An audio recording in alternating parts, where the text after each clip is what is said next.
오늘은 마태복음 4장 1절에서 11절 말씀을 가지고 예수와 성령이라는 제목으로 예수학교 3기 14차 하나님의 말씀을 선포하겠습니다. 오늘 본문 마태복음 4장 1절은 그때에라는 단어로 시작합니다. 헬라어로 그때라는 뜻이죠. 그럼 오늘 말씀 본문의 현장이 그때는 어떤 때입니까? 오늘 본문 바로 앞에 사건은 우리가 너무 잘 아는 예수님께서 세례 요한으로부터 세례를 받는 사건입니다. 오늘 본문 바로 앞장인 마태복음 3장 16절을 보니까 예수께서 세례를 받으시고 곧 물에서 올라오실새 하늘이 열리고 하나님의 성령이 비둘기같이 내려 자기 위에 임하심을 보시더니라고 합니다. 즉 오늘 본문 마태복음 4장 1절부터 11절 말씀은 이렇게 예수님께서 세례 요한에게 세례를 받으신 후에 물에서 올라오실 때 하늘이 열리고 하나님의 성령이 비둘기같이 내려 예수님 위에 임하셨을 그때에 일어난 일이라는 것입니다. 그럼 그렇게 성령이 비둘기같이 내려서 예수님이 위에 임하셨을 때 어떤 일이 일어났는지, 그리고 그 일을 통해서 오늘 2024년 10월 8일 화요일 예수학교 3기 14회차 모임을 통해서 말씀하시고자 하는 것이 무엇인지 크게 세 가지로 살펴보도록 하겠습니다. 첫째로 성령이 예수님 위에 임했을 때에 마귀의 물량 시험이 있었습니다. 오늘 본문 마태복음 4장 1절 말씀을 보니까 예수께서 성령에 이끌려 마귀에게 시험을 받으려 광야로 갔다 라고 얘기합니다. 전혀 어울리지 않을 것 같은 세 가지 영적 존재들이 오늘 본문 4장 1절에 담겨 있습니다. 예수님, 성령, 또 마귀. 이 세 가지 영적 존재들이 전혀 어울리지 않을 것 같고 대립적인 이 영적인 세 가지 존재들이 한 절에 등장하고 있는 것입니다. 더군다나 4장 1절 말씀은 예수께서 성령에 이끌려서 마귀에게 시험을 받으러 갔다라고 얘기합니다. 특히 예수님은 마태복음 3장에서 앞서 본 것과 같이 비둘기같이 임하시는 성령을 받으신 직후였고, 오늘 본문 마태복음 4장 2절 말씀을 보듯이 40일간의 금식을 마치신 직후였습니다. 성령도 받았고 세례도 받았고 또 40일간의 금식을 마치신 직후에 일어난 일이라는 것입니다. 본문을 통해서 보듯이 성령 받은 사람도 시험을 받음을 우리는 알 수 있습니다. 이것을 기억하고 우리가 성령 받았다고 해서 시험을 받지 않는다, 혹은 성령을 받은 사람은 시험에 이끌리지 않는다라는 그런 생각을 하지 않고 항상 경계해야 함을 먼저 알 수 있습니다. 이때에 자 봅시다. 오늘 본문 3절 말씀입니다. 시험하는 자라는 말이 등장합니다. 이 시험하는 자라는 말을 헬라어 원문으로 보면은 호페이라존이라는 뜻입니다. 성경에서 시험은 두 가지로 설명합니다. 오늘 본문의 페이라조의 시험, 또 하나는 도키마조의 시험입니다. 페이라조의 시험은 시험 받는 사람을 완전히 망하게 하는 시험이고, 도키마조의 시험은 시험 받는 사람을 성장시키는 시험입니다. 오늘 본문 3절의 시험을 받는 이를 보면 완전히 망하게 하는 시험인 페이라조의 시험이다 라고 헬라어에서는 분명히 말하고 있습니다. 이런 페이라조의 시험하는 자가 호페이라존 3절에 시험하는 자로 번역된 단어입니다. 성령 받은 예수님이 받으신 시험이 페이라조의 시험, 즉 시험 받은 자를 완전히 망하게 하는 시험임을 볼 때에 소위 성령 받았다고 하는 사람들도 시험을 늘 경계해야 함을 오늘 본문을 통해서 알 수가 있다는 것입니다. 이 호페이라존, 즉 시험하는 자가 내는 첫 번째 시험은 무엇입니까? 물량의 시험입니다. 오늘 본문 3절 중간절 말씀을 보면 내가 만일 하나님의 아들이거든 명하여 이 돌들로 떡덩이가 되게 하라 라고 합니다. 호페이라존의 시험을 받은 예수는 하나님의 아들이었고 성령을 받은 이였습니다. 호페이라존의 말대로 명하여 능히 돌들로 하여금 떡덩이가 되게 할 수 있는 자격도 있었고 능력도 있는 자였습니다. 호페이라존, 즉 시험하는 자는 그런 자격과 능력으로 돌들을 떡덩이로 만들게 하는 물량으로 바꿔보라고 말하고 있는 것입니다. 그런 시험을 내고 있는 것입니다. 본문 3절에서 특히 우리가 주목해야 할 단어가 있습니다. 시험하는 자가 단수인 돌을 떡으로 만들라라고 한 것이 아니라 돌들로, 복수죠, 복수.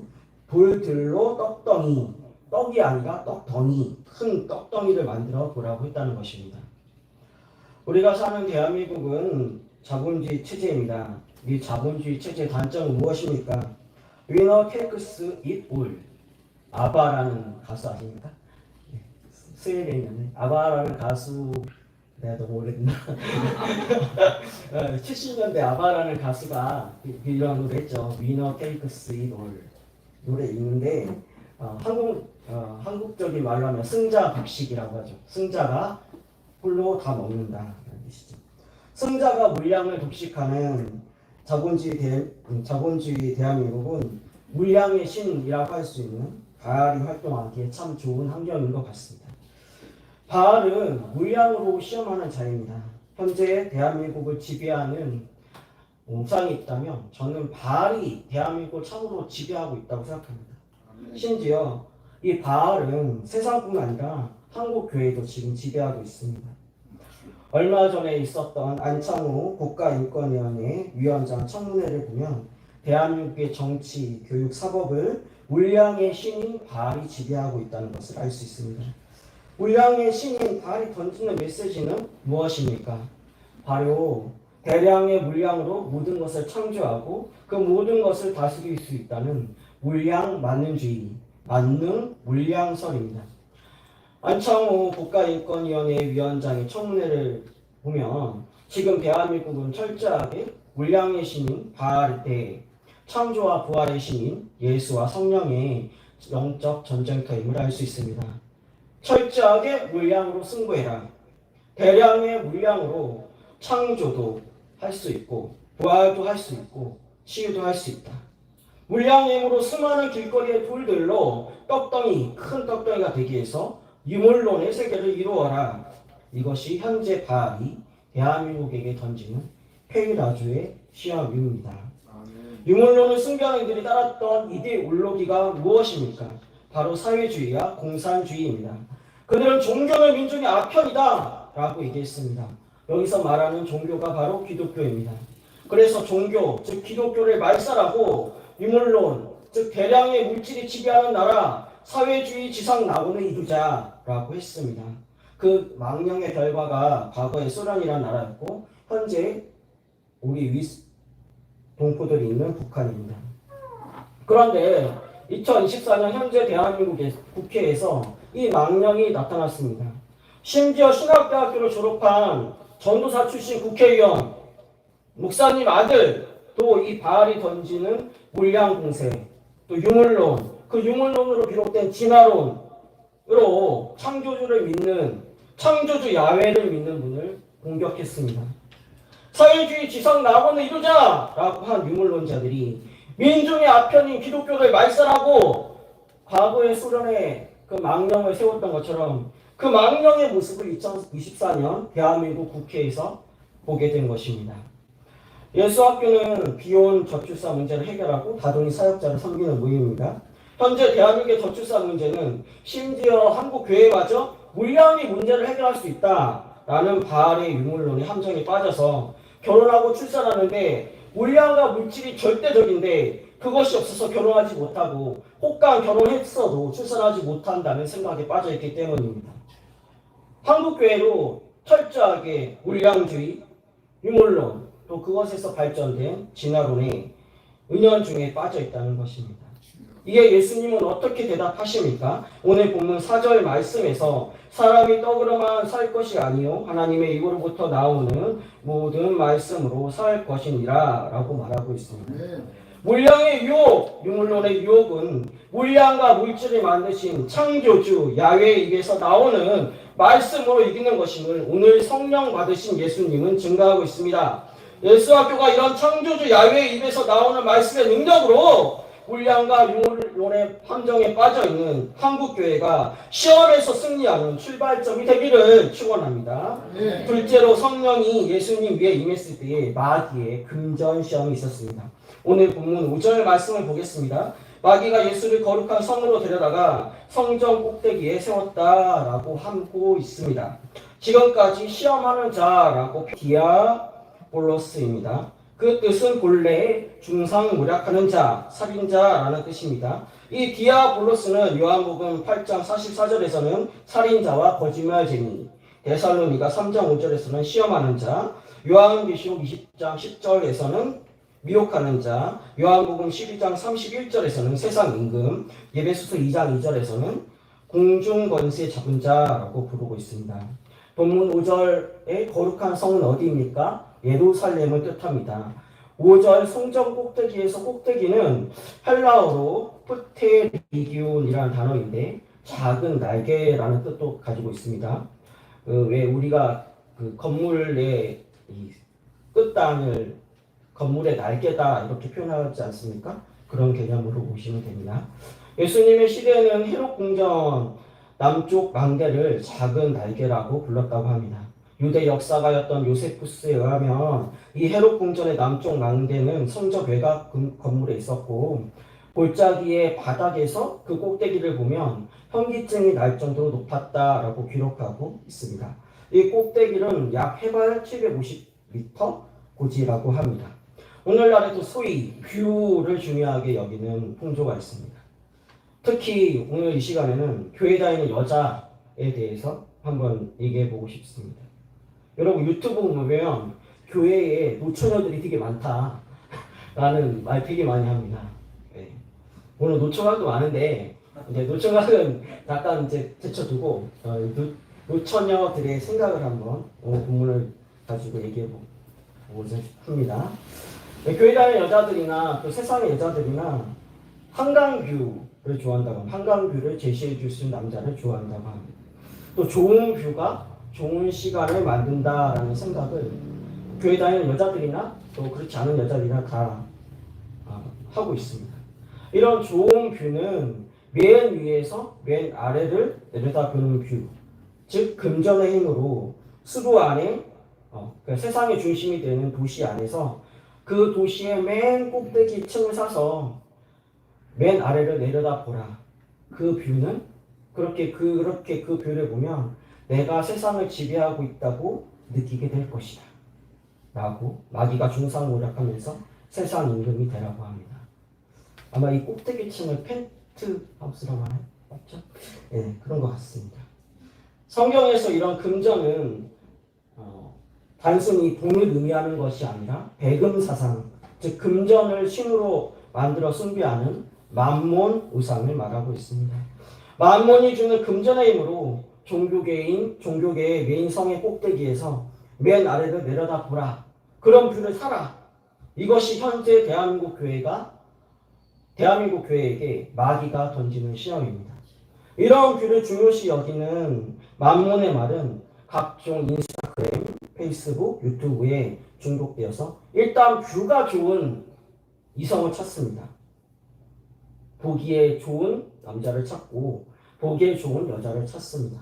뷰가 좋아야 된다. 저 남자랑 같이 사진 찍어서 인스타에 올렸을 때 다른 여자들한테 이거 좋아요 많이 받아야 된다. 그리고 남자들도 이쁜 여자랑 사귀어서 그 이쁜 여자랑 사진 찍어서 다 올려야 내가 이렇게 좀 능력 있는 남자 같다. 내가 이 정도 여자를 사귈 수 있는 그런 남자다. 라고 이제 말할 수 있는 풍조가 있다는 것이죠.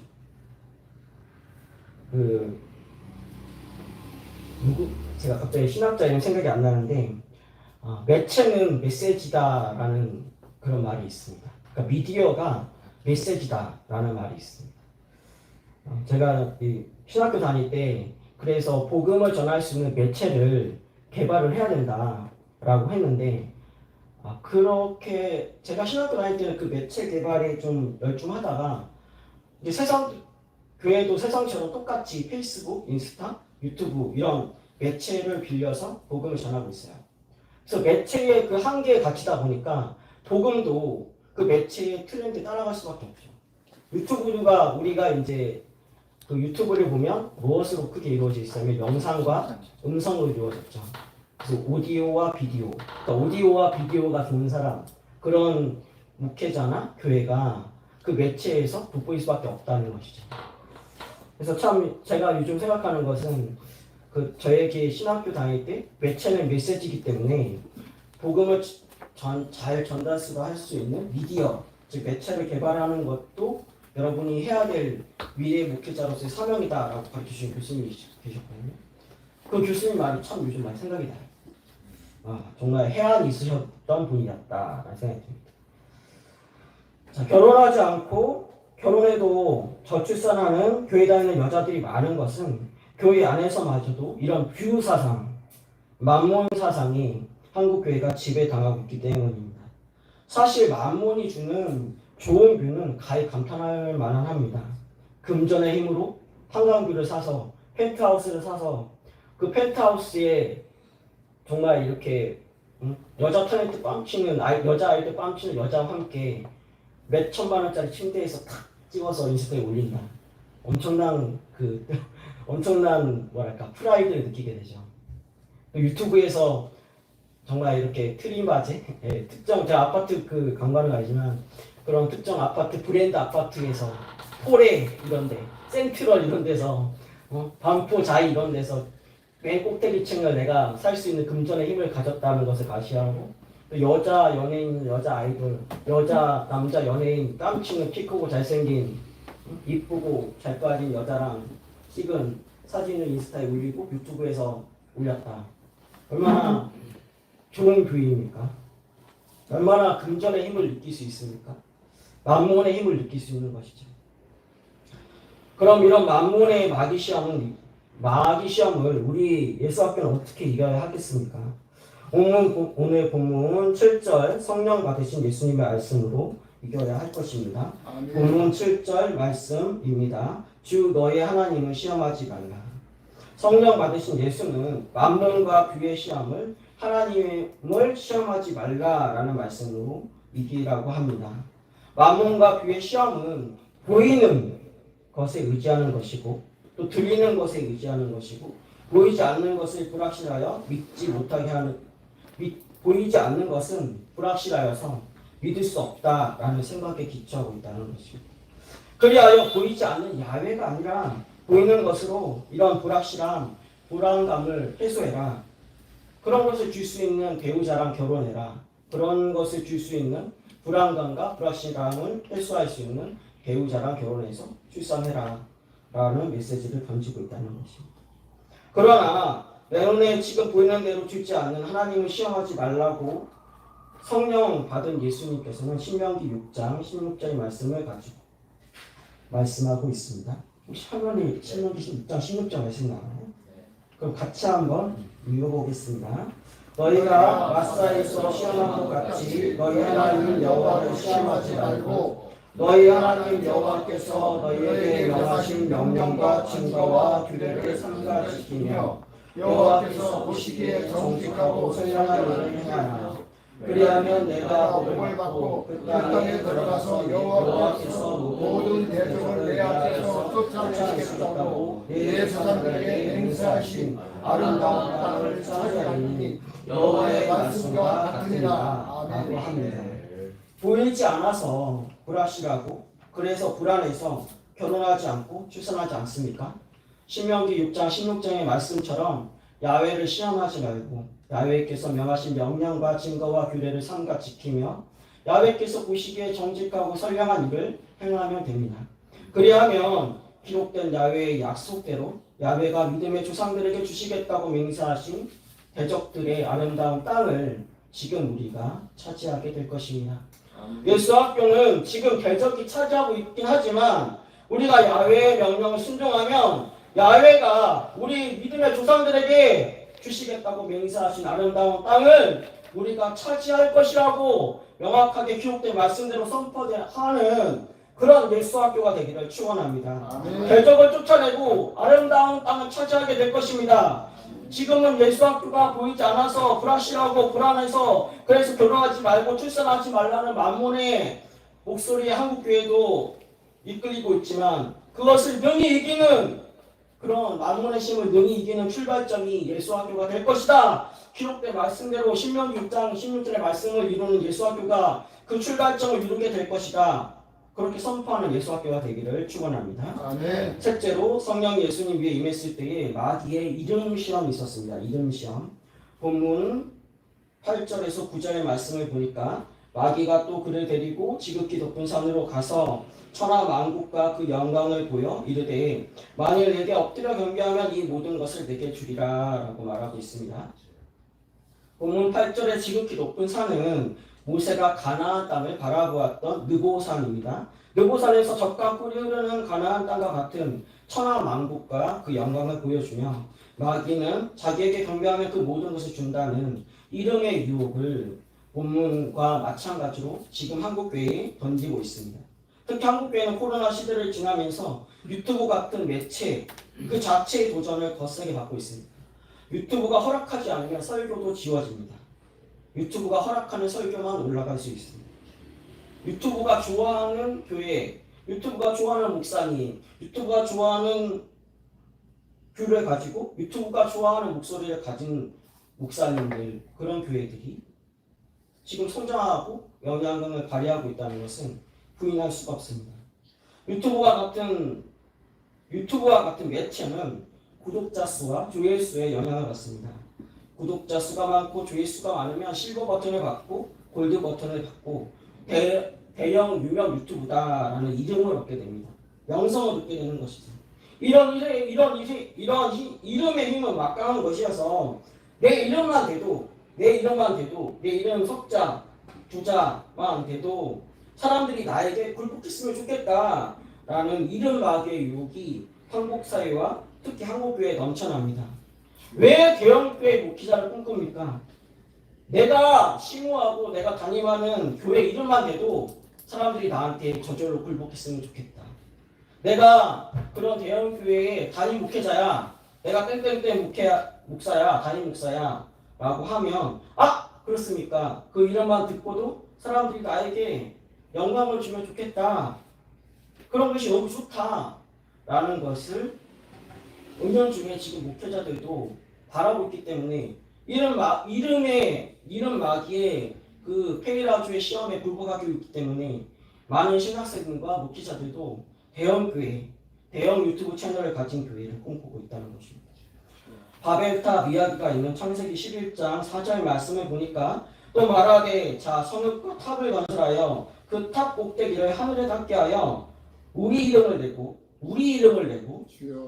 온 지면에 흩어짐을 면하자 하였더니 라고 합니다. 오늘날 한국교회 상황이 이 창세기 11장 4절의 상황과 같다는 것입니다. 우리 이름을 내고 흩어짐을 면하자 라고 하는 이름 마귀의 유혹에 한국교회와 한국교회 목회자들이 넘어가고 있다는 것입니다. 이름 없는 교회, 이름 없는 목회자, 이름 없는 성도, 이름 없는 남자, 이름 없는 여자와는 결혼하고 싶지 않습니다. 설령 결혼해도 이름 없는 무명의 남자의 자녀를 출산하고 싶지 않다. 나는 이름 없는 자의 아내가 되고 싶지 않다. 나는 이름 없는 여자의 남편이 되고 싶지 않다. 나는 이름 없는 자녀를 낳고 싶지 않다. 나는 이름 없는 자의 아빠가 되고 싶지 않다. 나는 이름 없는 자의 엄마가 되고 싶지 않다. 이런 이름 마귀의 유혹이 한국교회를 지배한 결과 비용과 저출산의 그 페이라주의 시험에 넘어가서 한국교회마저 그 시험에서 지고 있다는 것입니다. 이 이름 마귀의 유혹은 어떻게 이깁니까? 오늘 본문 10절 말씀을 보니까 이에 예수께서 말씀하시되 사탄아 물러가라 기록되었을 때 주 너의 하나님께 경배하고 다만 그를 섬기라 하였느니라 라고 말하고 있습니다. 아멘. 이름 없는 자와 결혼하고 싶지 않고 이름 없는 자의 자녀를 출산하지 않겠다는 유혹은 성령을 받으신 예수님의 말씀대로 하나님께 경배하고 그를 섬기는 것으로 이겨야 합니다. 고린도전서 6장 1절에서 10절 말씀을 보니까 우리가 하나님과 함께 일하는 자로서 너희를 권하노니 하나님의 은혜를 헛되이 받지 말라. 이르시되 내가 은혜 베풀 때에 너에게 듣고 구원의 날에 너를 도왔다 하셨으니 보라 지금은 은혜 받을 만한 때요. 보라 지금은 구원의 날이로다. 우리가 이 직분이 비방을 받지 않게 하려고 무엇이든지 아무에게도 거리끼지 않게 하고 오직 모든 일에 하나님의 일꾼으로 자천하여 많이 견디는 것과 환난과 궁핍과 고난과 매 맞음과 갇힘과 난동과 수고로움과 자지 못함과 먹지 못한 가운데서도 깨끗함과 지식과 오래 참음과 자비함과 성령의 감화와 거짓이 없는 사랑과 진리의 말씀과 하나님의 능력으로 의의 무기를 좌우해 가지고 영광과 욕됨으로 그러했으며 악한 이름과 아름다운 이름으로 그러했느니라.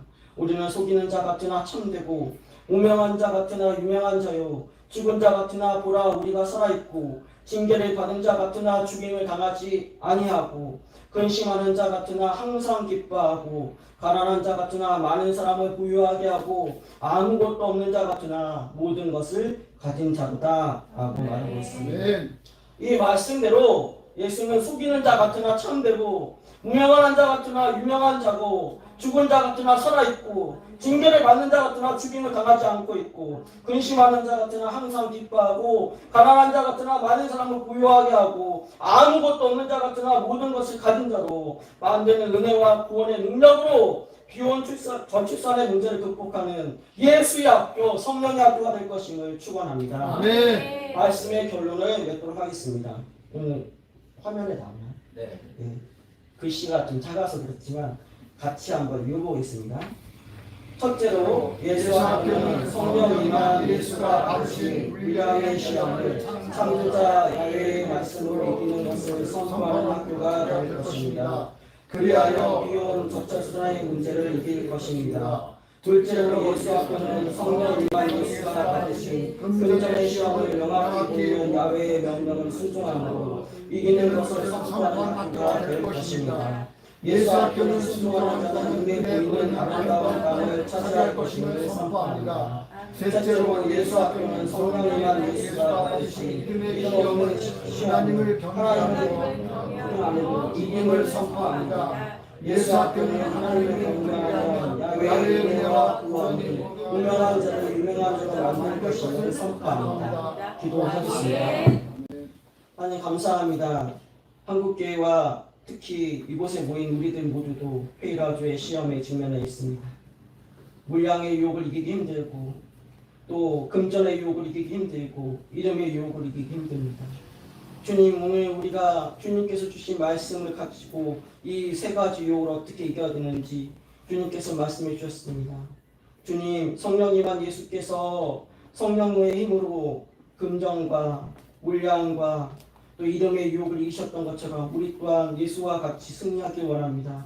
그래서 본문 11절의 말씀대로 이 모든 시험하는 자 마귀가 물려가고 천사들이 수종하는 이곳에 모인 예수 학교의 모든 이들 또 유튜브를 함께하는 모든 이들 예수 학교와 뜻을 같이 하는 모든 이들이 되기를 원합니다. 그를 축복하여 주옵소서. 예수님의 이름으로 기도합니다. 아멘.